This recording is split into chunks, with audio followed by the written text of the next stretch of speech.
It's another hour of In Deep. I'm Angie Coiro. The Republican Party and the right, well, they've got a problem. The policies and proposals they love alienate as many, maybe more people than they actually attract. So what does the right do to overtly reach out and covertly undermine minorities and LGBT citizens? And how does a gay man run as a Republican? Fred Karger and more coming up on In Deep.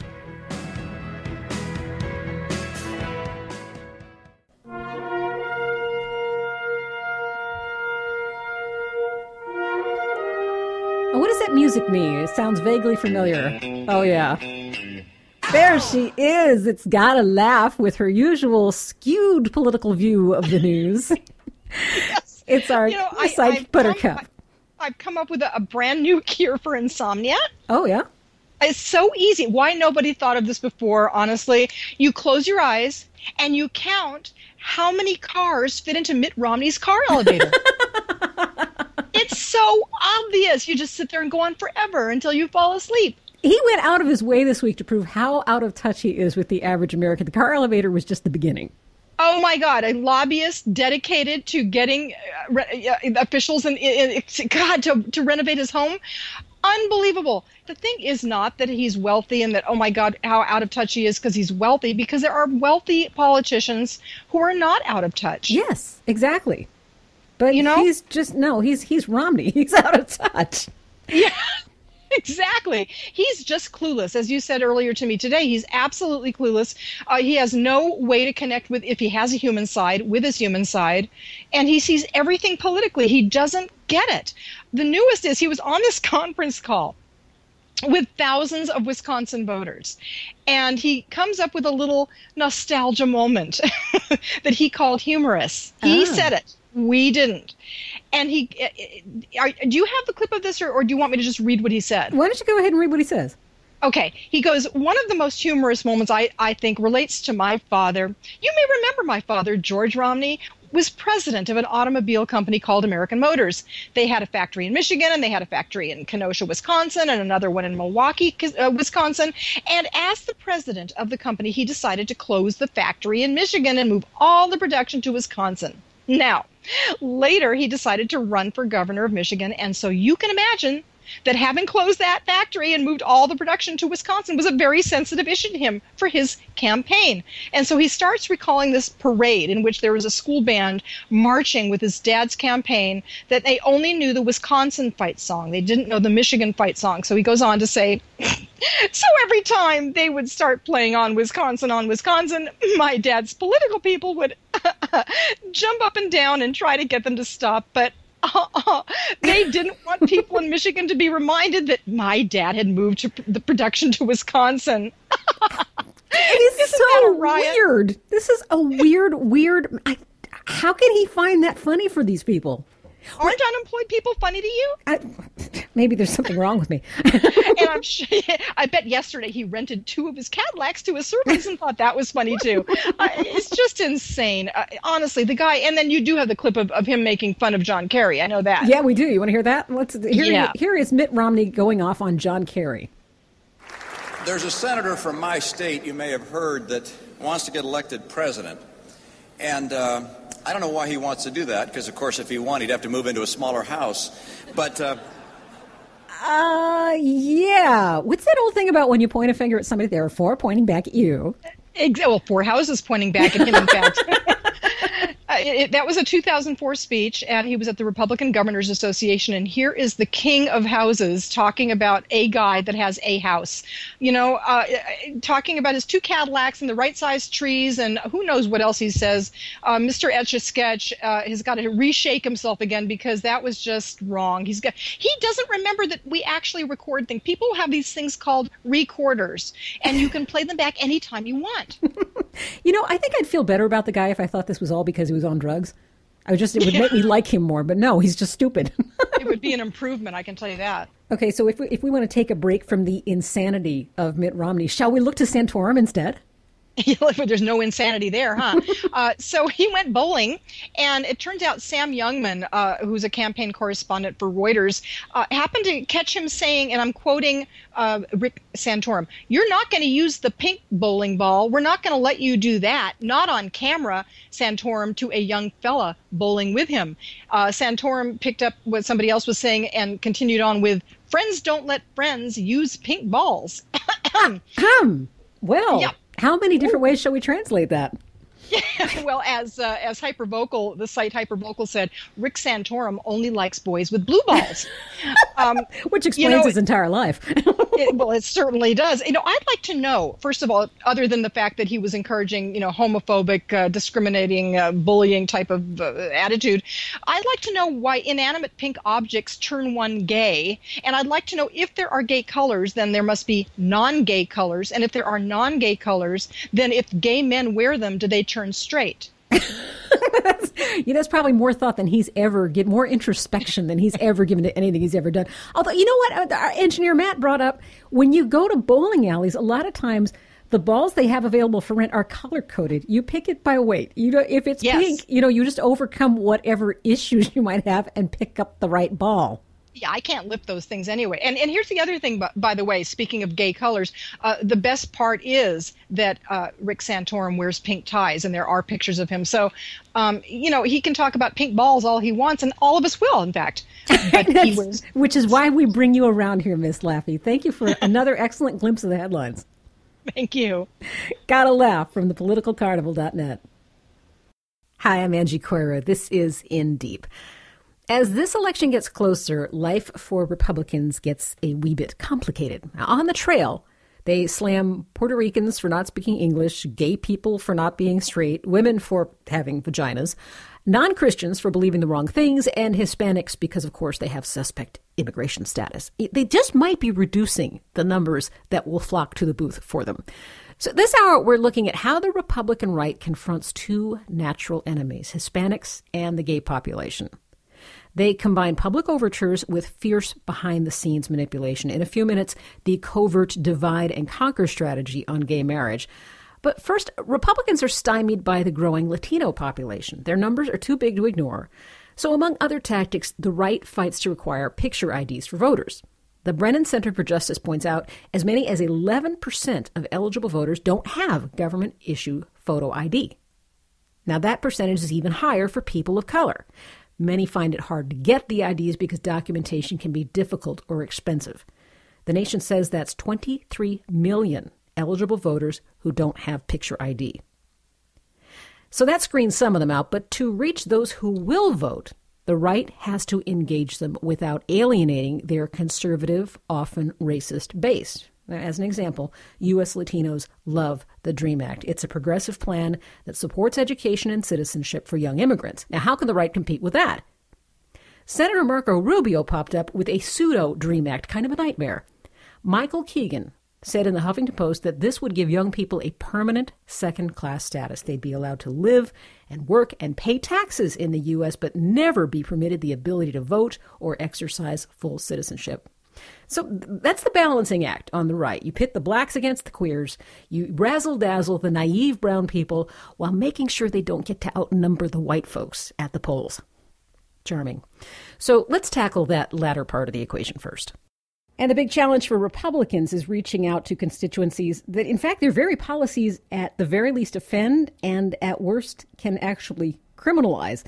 The extreme nature of the Republican primary slate this season has set the party at odds with, well, let's see, we've got women, the LGBT communities, and immigrants, both legal and undocumented. So let's talk first about that latter segment of Americans. And for that, we're going to talk with Ruy Teixeira. He is a senior fellow with both the Century Foundation and the Center for American Progress.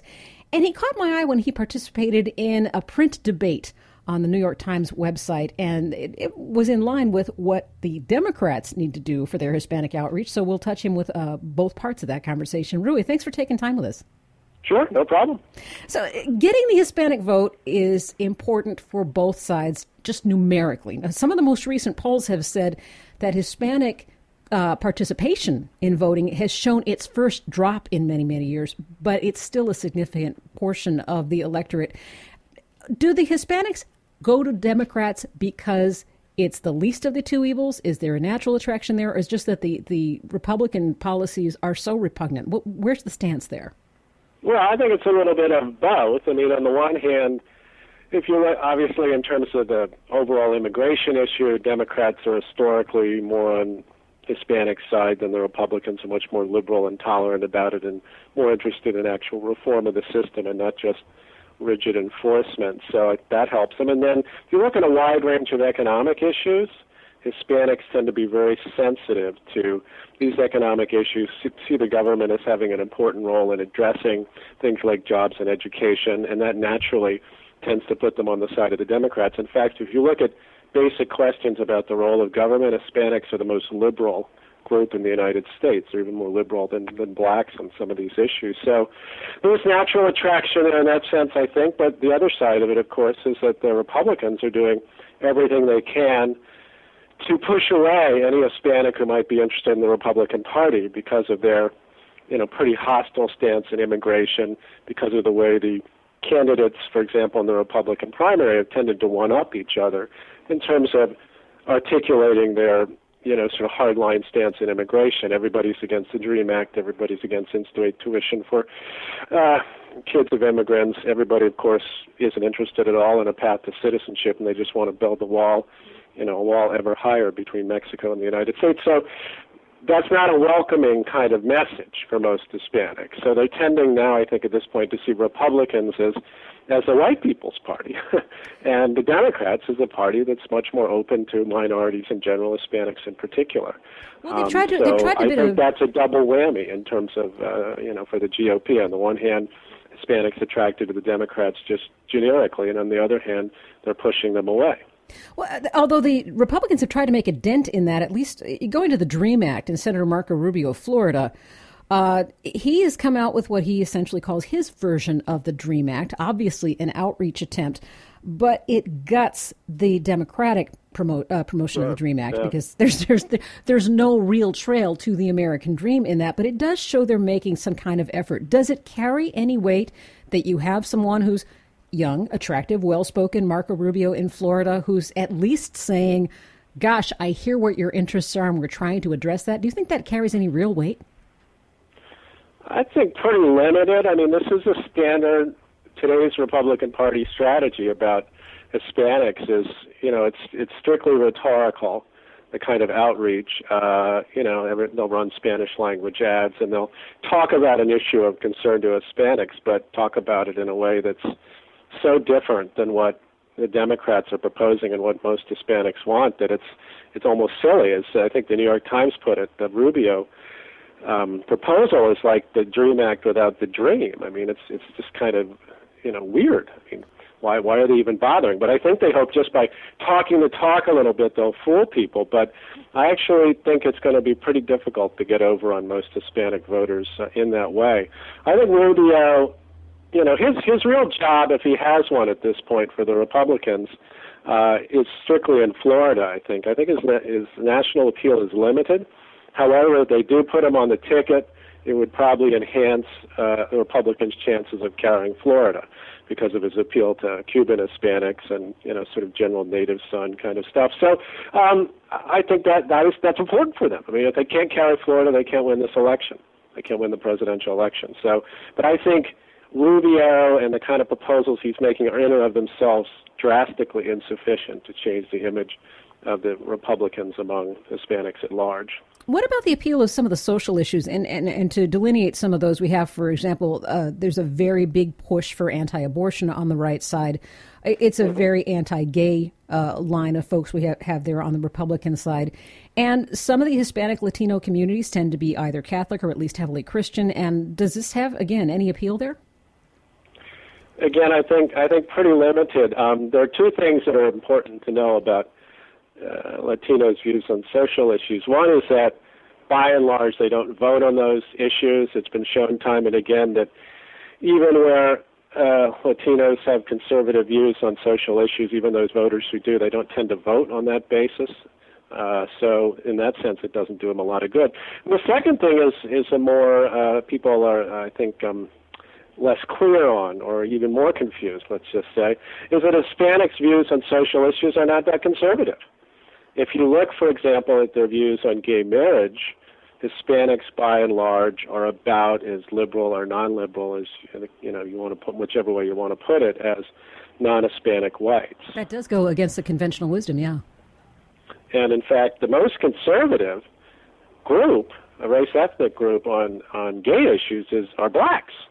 And obviously that hasn't moved them to vote Republican on that basis.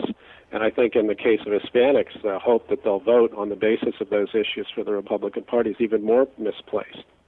One of the things we've talked about on the show, and we're talking about more this week, is the possible role of complacency in this election. There's a lot of belief out there that whoever the Republicans ultimately put up against Barack Obama, he has got the economy working in his favor. He's got the fact that no matter who shows up on the Republican side, it's going to be an extremist. And there's almost a fait accompli mentality that I'm hearing coming from some quarters. Is the Democratic Party in danger of taking for granted the Hispanic vote? Well, I think there's always a danger of that. I think the way I read the tea leaves on this, I think they are taking it pretty seriously, and I think they have an outreach kind of machine being put in place and activated that I think is superior, or certainly in a mechanical sense at least, should be superior to the one they had in 2008. And I think they'll get points for trying. I think the issue is whether they'll actually be able to get people to come out and vote, because it's very important for many reasons for Democrats, but not least is the fact that if the Democrats are going to get an increased share of voters who are minorities in this election, which is what the demographic trends would suggest, that's primarily going to come from Hispanics. So if Hispanics turn out at relatively low rates, that could really interfere with that. And that's, the minority vote is obviously Obama's trump card in this election. So they need to have that as big as possible. They can't do it without Hispanics. But I don't see them being complacent about it. I mean, just because the economy has picked up a little bit, I think they realize this could be probably will be a very tough election. Any election when the economy is overall this bad, despite the fact that it's been improving, I think the incumbents run scared. And I think they realize that they've got to give 110 from now until Election Day. So, we'll see what happens, but I don't see the evidence that they're taking any group of voters for granted, particularly Hispanics. What about the fact that throughout America, when there's an effort to tamper with the vote, when phone calls are made at the last moment to say, hey, your voting place has changed, or there's leafleting saying, well, the date of voting has changed, normally that tends to focus on neighborhoods where people are less educated and in many cases minorities, usually racial minorities. Do you think that has the danger of actually tampering with the real numbers of the vote with Hispanics? Well, I think there is that possibility, and we know, of course, that beyond that, there's been a lot of effort, obviously led almost exclusively by the GOP, to put in place restrictions on people's ability to vote under the guise of trying to do something about the alleged problem of voter fraud. This whole you can't vote unless you have 85 forms of photo ID and that sort of thing. So I think that's clearly targeted at less educated and minority voters. And, that's being vigorously fought by the Justice Department, and I think there'll be a lot of counter-mobilization to try to deal with that problem. But I think it's a real one, and I think that it deserves to be taken pretty seriously. Ruy Teixeira, I really appreciate your time. Sure. My pleasure. Ruy Teixeira is a senior fellow at the Center for American Progress Action Fund. He's also co-author of The Emerging Democratic Majority and the editor of America's New Swing Region, Changing Politics and Demographics in the Mountain West. I'm Angie Coiro. You're listening to Indeed.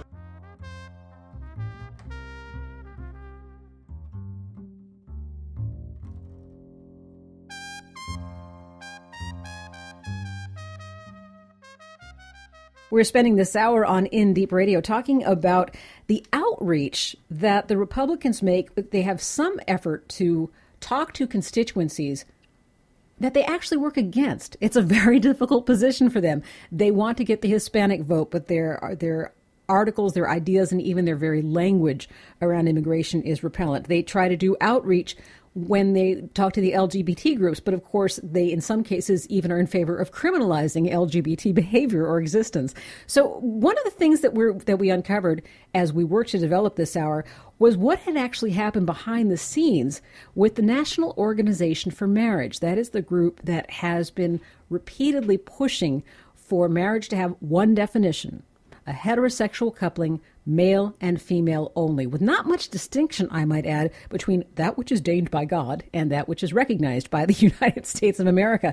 Well, it turns out that not only are the ideas of the National Organization for Marriage on the repellent side, but some of their techniques, as revealed in memos this past week, have been truly dismal. Let's talk to Kevin Nix, the campaign media director for the Human Rights Campaign, and HRC. Kevin and a number of others work to expose these ideas from NOM. Kevin, thanks for taking time with us. Thanks for having me. What did these memos uncover that was so startling? Well, we went down to the courthouse in Maine, in Portland, Monday, and a court had ordered these documents, secret documents from 2008 and 2009, to be unsealed. So we went there, got them, photocopied them, put them online, and distributed them. And what's in those documents is actually, like you said, startling. I mean, it lays out their tactics of racially dividing and exploiting communities and states in order to achieve their ends, which is, of course, stopping marriage equality. But some of the language used, for example, was, quote, to drive a wedge between gays and blacks, end quote. The same applied to Latinos. So their strategy is, somewhat jaw-dropping and at least written on paper. We've known it all along. This is how this group operates, but it's a whole different sort of ballgame when you see it in writing in some of their own internal documents. It's such a great deal of cynicism there. I mean, I don't want to play naive. I mean, politicians often treat people as chess pieces, but the sheer cynicism of this saying, take the one oppressed minority, the black people, you take another oppressed minority, LGBT, and you divide and conquer. You try to set the one against the other. It goes beyond playing chess. Yeah, it's just cynical, ugly politics at its core. And, the idea here is to we can sort of disagree on the public policy issue of marriage equality, and have that debate, but that's no reason to divide and conquer families and people within communities along any lines, much less racial or ethnic lines. How effective were they at achieving this goal they had set out? Well, look, I mean, if you look at how NOM has played in the states since 2009, so that would be Maine, North Carolina now, Maryland now, and some other states last year. I mean, you see pretty clearly that, and in New York especially last year, that they, no question, emphasized repeatedly in their sort of public face, their public messaging, and exploited African Americans and Latinos in their campaigning, and whether that's in some of their press releases or their videos or their rallies, especially in New York. You have Brian Brown walking hand in hand, with Senator Ruben Diaz as their face. I think it's quite telling that the evidence actually is overwhelming. We're putting something together now to sort of document that. The strategy was 2009, and so how does that strategy been executed since 2009? And we'll release something shortly. I'm really looking forward to seeing that.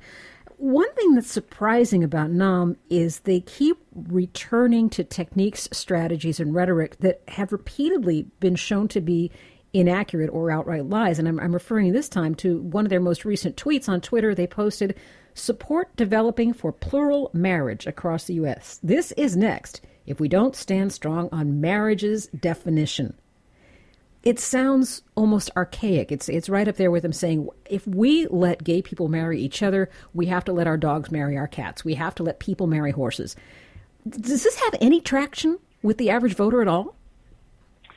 Look, I think that, they run the risk of going too far, and I think, going overboard in their rhetoric, and I think that they've, over time, over the past 4 years, they were founded in 2007, I think they've had to draw back a little bit and rein in some of their, over-the-top, ridiculous, patently false arguments in order to continue to be taken seriously, whether it's in Washington, on Capitol Hill, or whether it's in these different states. So I think that, the fact that the country has moved significantly at a lightning speed on marriage equality since Prop 8, but especially the past couple of years, now we see a majority of Americans support it, then that's dented, that sort of slowed their sort of march toward their goals of stopping equality, and they need to sort of adjust to that, and that means tweaking their language a little bit. You saw recently they even said they came out for civil unions, which in New Hampshire, which of course goes against their fundamental principles. So again, it's back to that cynical, do whatever it takes to win proposition that they follow. I'm talking to Kevin Nix with the Human Rights Campaign. He's their campaign media director.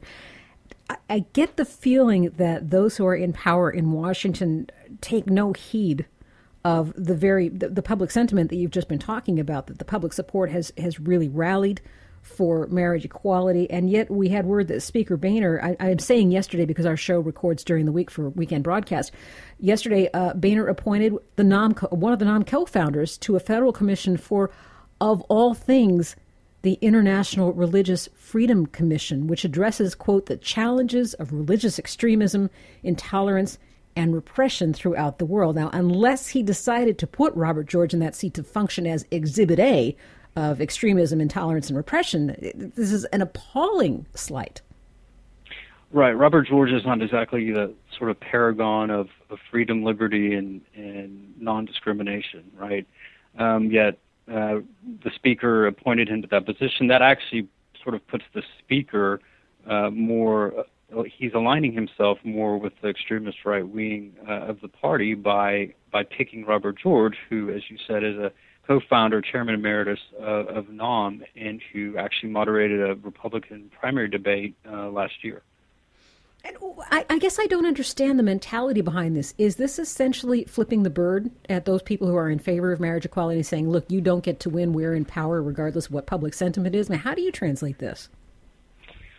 Oh, look, here's what I think. So, about the Republican Party, I think that, also among Republicans. So if you look at, this is sort of the sweet spot of the whole marriage story in the past, I'd say, year. So you have four Republicans in the New York legislature who helped put the bill over the finish line last year and brought marriage equality to the Empire State. In New Hampshire, a right-leaning, fully Republican legislature, last week, that legislature voted down, said, no, we don't want to repeal the state's popular marriage law. Marriage equality is legal there and has been. So Republicans are even now standing up and saying, this sort of doesn't fly anymore. We still have a ways to go. But if you look at sort of Republicans, more Republicans, depending on the state you're in, the tide is turning even no matter what party you're in. Right. Mm-hmm. I think, though, that, Washington, the government takes a while to catch up to where the people are. One of our themes this hour is probing how Republicans try to reach out to minorities whose policies that they're actually offensive to, whose policies they might in some cases actually criminalize. What have you seen coming from the Republican Party to make any kind of overtures to LGBT or even just Joe Schmo straight person who has LGBT friends or family? Do you see them making any effort at all? Do they appear to have written that off? Well, I think that there's some efforts within the party. We certainly don't see it now during primary season, but I do think there are efforts within the party nationally and in certain state legislatures. But yeah, there's no question that this Congress in Washington is anti-LGBT and has no desire to move the ball of progress down the field. Is it clear which would be more dangerous for HRC and its intents and its goals of the Republican candidates that have offered themselves on the primary ticket? Is it clear that there's one more dangerous than another, or are they all pretty much of a muchness, as they used to say? Well, look, I think that I think Rick Santorum and Newt Gingrich are clearly obvious sort of examples that are sort of extremely anti-gay in their rhetoric and in their policy positions. Mitt Romney may sound better rhetorically, but as far as we're concerned, he flip-flops on LGBT issues just like he does on healthcare and other issues. So it's really hard to trust and know where he really stands. To have someone that you can't trust and goes back and forth on his, at one point in 1994, Mitt Romney was saying he's do more for the gay community than Ted Kennedy, right? Mm-hmm. And now he's wanting to rescind Don't Ask, Don't Tell, and supports the Defense of Marriage Act, which would make marriage equality unconstitutional. So I think that Mitt Romney's record is very clear as being anti-LGBT. Kevin, I really thank you for the time going through this with us, and great work on getting the NOM memos out in front of everybody. Thank you so much. Kevin Nix is the campaign media director for the Human Rights Campaign. You can find his work at hrc.org, and we'll link directly to his pages from our website at indeepradio.com. Well, now that we've talked about a little bit of the policy with Kevin Nix and talked about the impact of the NOM papers coming out and just how far into the political system they've managed to entrench themselves, let's get a look from the front lines. Stuart Gaffney has been with his husband, John Lewis, 24 years now, but they weren't, of course, able to marry in the United States until 2008, June 17, 2008, a landmark day when couples were lined up around San Francisco City Hall in the rain, waiting for that chance to wed. They did that, and then, of course, those marriages were called into question, and he has been at the forefront of the lawsuit to make sure that that marriage stays real and legal. Stuart Gaffney, welcome. Thank you so much for having me.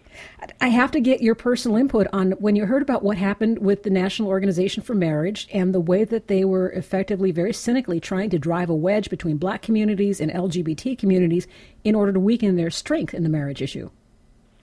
I was really saddened when I read these documents. I think we've sensed these tactics from their organization, but we've never seen their anti-equality agenda laid bare like this. And it's so mean-spirited and so cynical, and it really is sad because we believe that the marriage equality movement, first and foremost, is actually about our shared desire to love another person in a committed fashion, and that's something that we all can understand as human beings. We really strive to connect with other people around what's important about love and equality and marriage.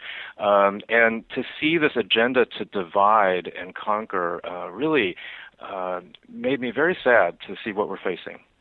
One of the contrasts that's come up as we've had these conversations this hour is we talked to Ruy Teixeira, and he pointed out, that there is still some ostensible effort on the part of Republicans and the right to reach out to Hispanic, Latino communities, even though, of course, their policies are definitely not made to cultivate that friendship.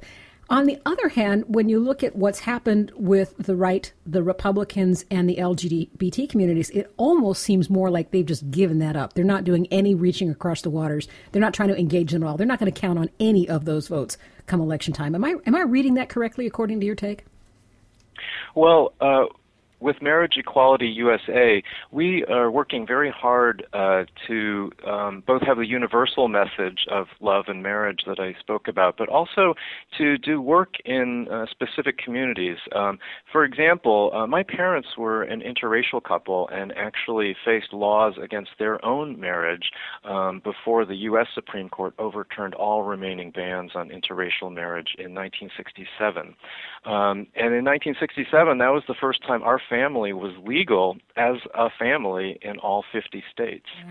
So we really believe it's important to remind people of the commonalities that we share in the struggles to overcome all sorts of discrimination, but specifically discrimination in marriage. And that is something that can be understood in general, but also for specific communities. Well, I'm looking at John Boehner's move to appoint the co-founder of NOM to a federal commission on, this is just hysterical if you have that kind of sense of humor, the U.S. Commission for International Religious Freedom. And he's just, nominated or appointed a NOM co-founder to that commission.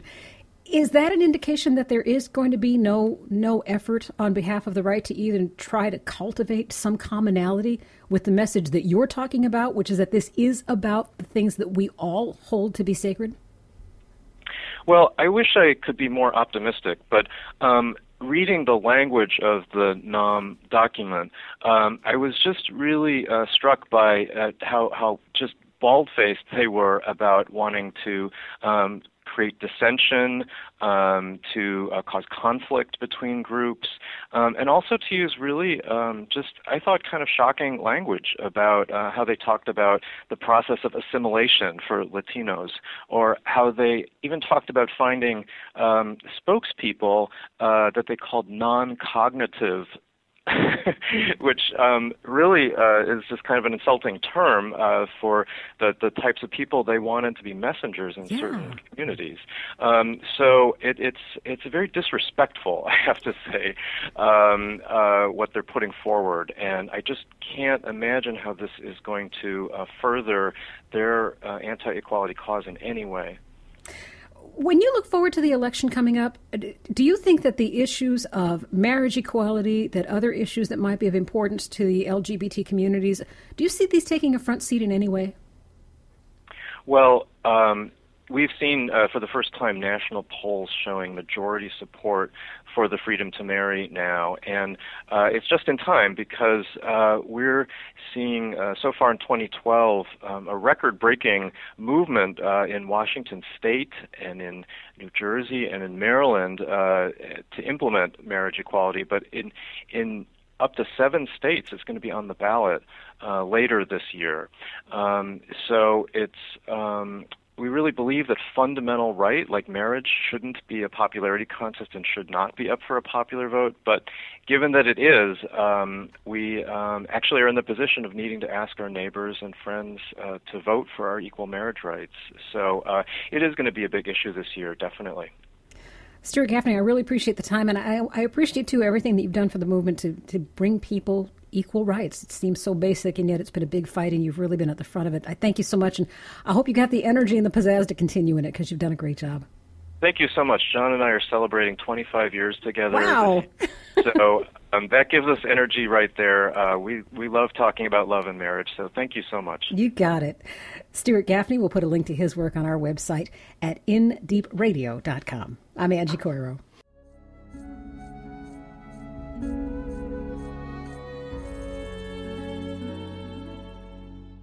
This is In Deep. I'm Angie Coiro. Now, we have spent this hour examining the uneasy coexistence between the Republicans and the right with the constituencies that they live amongst. On the one hand, as we heard from Ruy Teixeira, they could really use Hispanic votes, and they make some efforts to make nice there. But while the National Organization for Marriage goes the route of undermining, dividing, and conquering in their fight against marriage equality. So how do the Republicans deal with an outspoken gay candidate for the presidential nomination? The Republican presidential nomination. And that is the role of my next and return guest, Fred Karger, who, although you may not hear too much about it, has consistently and is in fact staying on the campaign trail week after week. And that's where we got him on the phone. His best showing so far, by the way, is Puerto Rico, where he came in 5th. Fred, welcome back. It's so good to talk to you again. Hey, thanks, Angie. Always good to be on your show. Now, aside from this whole gay thing, your Republican bona fides are intact. You have worked with the tobacco industry. You fought the smoking bans in California. You are against gun control. You attended AIPAC. You are hardly a crazy radical leftist. So is it just that you are an out gay man who's fighting for marriage equality that puts you outside the Republican norm, or is there more going on there?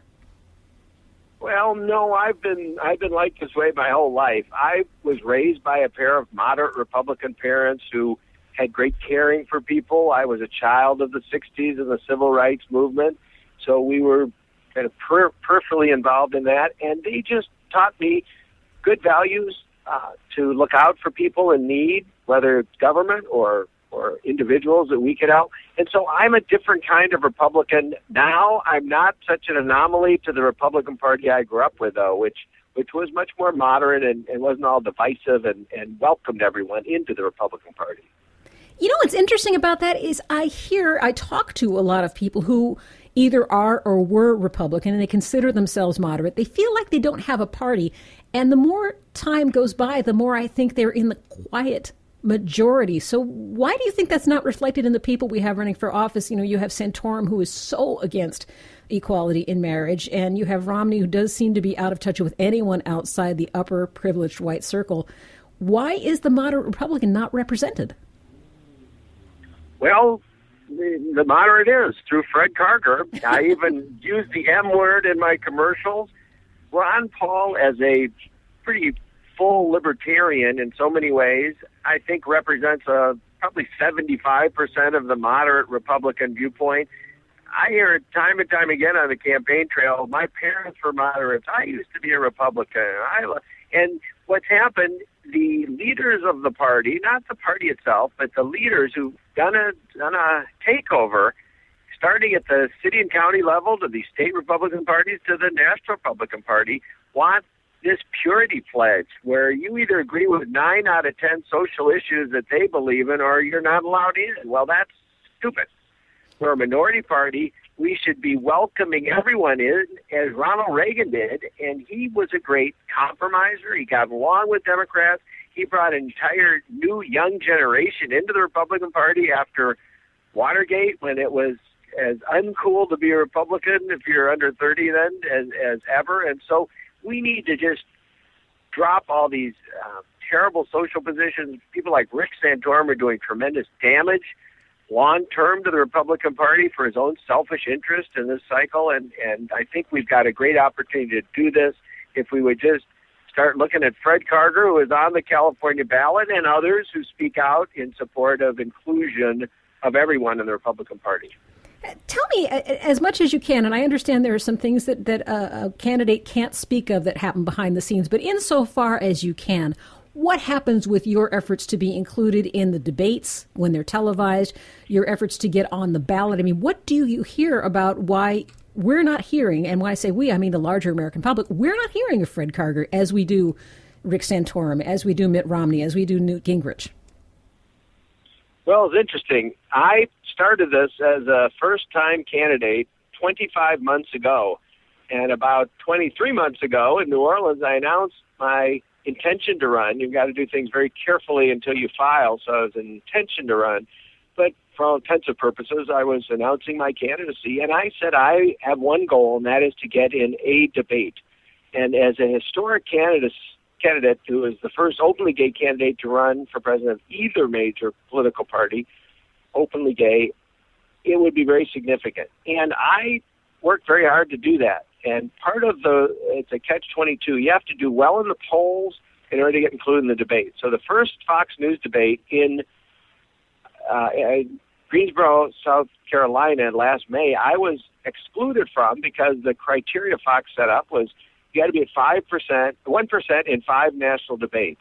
Well, at that point, I'd only been included in one national poll I'm at, and so I was at 1%, but I hadn't met their qualifications. Well, the next time Fox had a debate, it was in Iowa, Ames, Iowa, in conjunction with a straw poll in August. Well, this time I'd gotten enough attention, I'd been included in enough polls that I was at 1% or higher in, I think, 6 or 7 national polls. So I sent Rupert Murdoch a letter thanking him. Where do I report? What details do I need to know for your debate? Well, they changed the rules on me, and they even told that to the Des Moines Register. So I filed a complaint against Murdoch personally with the Federal Election Commission, which is a very serious charge. I didn't do it lightly, but when you change the rules to keep me out, I will not roll over and play dead. So I am waiting to hear from the FEC on that, and because I was excluded from that one debate, I have been left in the dust to some extent because that has been the measure of success this year. We saw with Herman Cain, Michelle Bachmann, so many people who weren't known who became rock stars overnight. They didn't sustain their celebrity because there are a lot of flaws, but I had hoped to do that. I'm now hopeful that as this field narrows, we're about to lose Newt Gingrich. There'll be only 4 of us who are viable candidates, only 4 on the California ballot, and if it comes down to 3 or 4 candidates, I should be included in that next debate. I'm talking to Fred Karger. He is running for the Republican nomination for president. He works as an American political consultant. He's a gay rights activist, and he's also a watchdog. And we'll put a link up to his website on our website at indeepradio.com. Tell me how overt the messages are that you get, Fred, that being out and gay and a gay activist are working against you as a Republican candidate. Well, what I found interesting, Angie, is the Republican Party at the national level and state and county level has welcomed me almost 100% with open arms, including a meeting I had last year after I filed with Reince Priebus, the new chair, the vice chair, Sharon Day, and Jeff Larson, the executive director. They've included me in all the privileges of the RNC, all the lists, all the meetings, all the research, and they've been very, very good. Some of the state chairmen who could have put me on the ballot, 3 in Massachusetts, in Florida, and in North Carolina, refused, just arbitrary decisions, even though the RNC recommended I be on ballots. So that's been tough. I've also received a tremendous amount of, a big cold shoulder from the LGBT leadership. Mm-hmm. Certain organizations that have, because I am a Republican, even though I'm a tried and true activist, and certainly to the left of President Obama on several issues, like marriage equality, they've shunned me. And that has been the most hurtful of all, because, as you mentioned, I've been aggressive. I'm a watchdog. I've gone up against the Mormon Church and gotten them investigated. National Organization for Marriage, I've gotten them investigated, which is what is the source of these papers that came out, these documents this week. It was a result of the investigation that I'm responsible for in Maine. These were subpoenaed documents by the Attorney General of Maine that are now, the seal was lifted by the federal judge. So I've done a lot for the movement, and I would hope for some support, although I understand because so many Republicans, particularly in elective office, have done so much damage to this gay civil rights movement. You know, I was really remiss, and I knew that you were instrumental in getting those papers released. And when I did talk to a representative of the Human Rights Campaign today, I should have asked him about that, about why the notice that you were the man behind the release isn't more widely touted. And what I plan to do, I'm going to email him and ask him about acknowledging your role. And I'm going to put that on my blog. So I'll follow up on that because that's really interesting to me. You sound almost like a man without a country. I mean, if the LGBT community is shunning you because you're a Republican and the Republicans are shunning you because you're gay, I mean, this is, when I think about Michelle Bachmann being on a stage answering questions, or Sarah Palin being on a stage answering questions as a potential Republican presidential candidate, and you're not, there's a real disconnect there.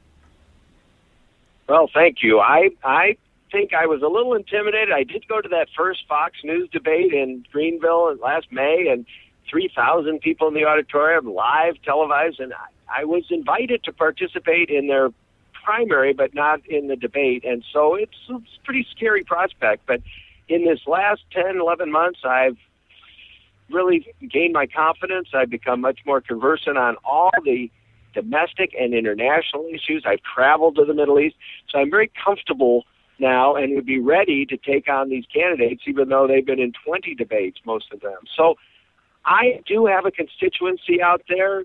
Those two we talked about, the Republicans, more conservative Republicans, the LGBT community, particularly the activists, are not too fond of what I'm doing. But where I was this evening is a classic example. I spoke to about 40 students at Towson University, which is a state school, beautiful, beautiful campus, about 40 minutes from Baltimore, and they welcome me. They could care less about my sexuality. They're concerned about jobs, education, particularly interested in my microloan program as part of my job plan to help entrepreneurs right out of school, out of work, starting their own businesses. So those are the people that rally around me, not unlike Ron Paul, who has run 3 times. He had a tough time. He didn't get in the debates the first or even second time he ran as a member of Congress. So I've got a constituency. I beat Ron Paul in Puerto Rico. I spoke the language down there a little bit in a commercial, literally and figuratively, in talking about statehood for the Commonwealth, and also English not being the first language, which it is not now. I spoke the language. I was endorsed by the #1 radio show host down there, talk show host there, Carmen Yvette, who endorsed me, was so gracious, and I think that is one of the reasons I did so well. So I take a different message, as you've mentioned, Angie, and it's resonating particularly with younger people, and that's what really excites me. Well, what's also resonating with younger people is the Occupy Wall Street movement. A lot of kids are growing up now. You and I are roughly the same age, and we grew up with a certain idea of how much opportunity was available to us. And we had a certain belief that there was flexibility within the class lines. And younger people, whether they identify as Republican or independent or libertarian, whatever, more and more they're recognizing the huge discrepancy in income and in holdings that there are, and that there's less flexibility across the class lines. Is that something that you find the Republican Party, among whom you still count yourself, do you find them willing to discuss that at all? Because I think that's going to resonate with the next generation. Well, I applaud the Occupy movement. I visited my first one in New Hampshire. I went to Occupy Wall Street the same day Jesse Jackson did, who's one of my heroes. I got to hang out with him a little bit. And I think, and I went to Los Angeles as well, and I've been to others. But it sent a very loud message, and look what happened. They already had success with a student loan issue. And now I was actually on the RT television yesterday with one of the leaders of the Occupy DC movement, and they are now doing a whole array of things, not just taking over a city park, but through the internet and action. And I think that's great. And my goal is for prosperity across this country, not to dilute those who are successful, but to encourage those who aren't as successful to be successful, to be comfortable. That obviously is not all in life, but it can certainly help. And I think that if we create this optimism in this country, as Reagan did very successfully, as I hoped Obama would do, but he's been, I think, a bit of a disappointment on that front for his first term, that we need to bring back this American spirit. And if we can do that and lift this country up and put America back to work and create new entrepreneurs, we can do anything. Our options are open for this generation, and that's what inspires me tonight at Towson University. These students who are all graduating soon are very nervous, and we need to give them a president who will talk up this country, who will talk up the opportunity here and create a lot of opportunity for graduating students and people that are dropping out of high school and people that are hoping for a better life than they had from their parents. And that's what this American dream is all about. I'm having flashbacks to at my last show I had as a semi-regular guest, I had the leader of the Log Cabin Republicans in California. And periodically, I would have to just ask him, why are you a Republican? And I'm flashing back to that now because I'm hearing that you can relate to Jesse Jackson. I'm hearing that you're open to the ideas of Occupy Wall Street. And I look at what the Republican Party has become, which you and I have touched on already. And let me ask you this as my final question.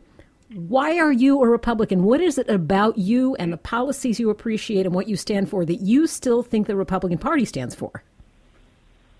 Well, I am a firm believer in our two-party system, and I think the problem right now we have is that the two parties are just so many miles apart, and it's become so personal in Sacramento, in every state capital, and in the Congress. And I want to try and bring those two sides together. I was a maxed-out donor to Hillary Clinton 4 years ago. I supported Democrats. I'm proud of that. Many of these politicians don't even associate with Democrats. They live in their little cocoon. They don't know any Democrats if they're Republicans and don't know any Republicans if they're Democrats. We need to work together as a country.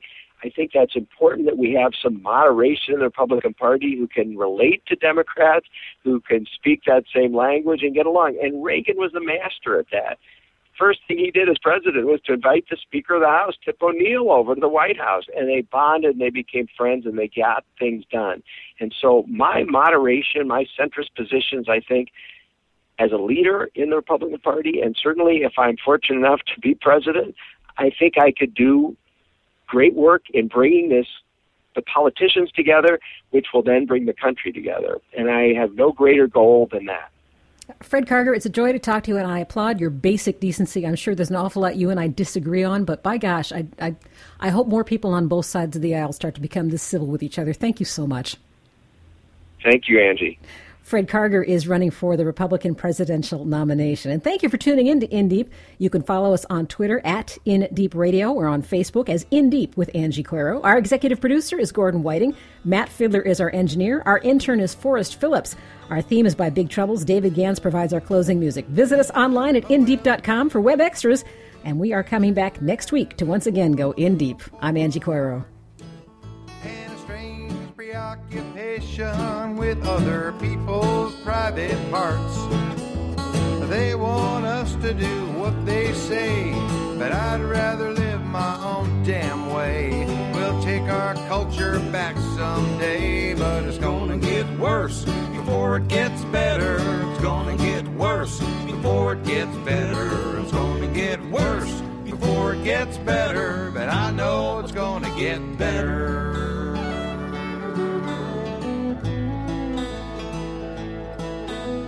Yes, I know it's gonna get better, 'cause it almost always does. I can't say much about the who and how, but I believe it just because.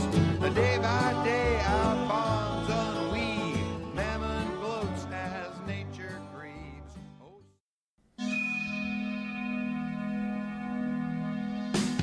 Thanks for tuning in this week to In Deep, which is a production of Live from the Left Coast. You can get more information on the show and our company at lftlc.com.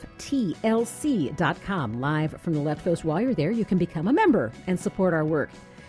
We have a separate website for the show that is indeep.org. If you have any questions or feedback, there's a contact button right there, indeep.org. We are developing a recurring series on mental health issues in our country, especially in this economy. And you're a big part of that. We'd like your topic suggestions, your stories, and your questions. Send them in via our website, the contact button at indeep.org. Join us again this time next week for 2 more hours of in-depth conversation. I'm Angie Coiro. Thanks, and we will see you then.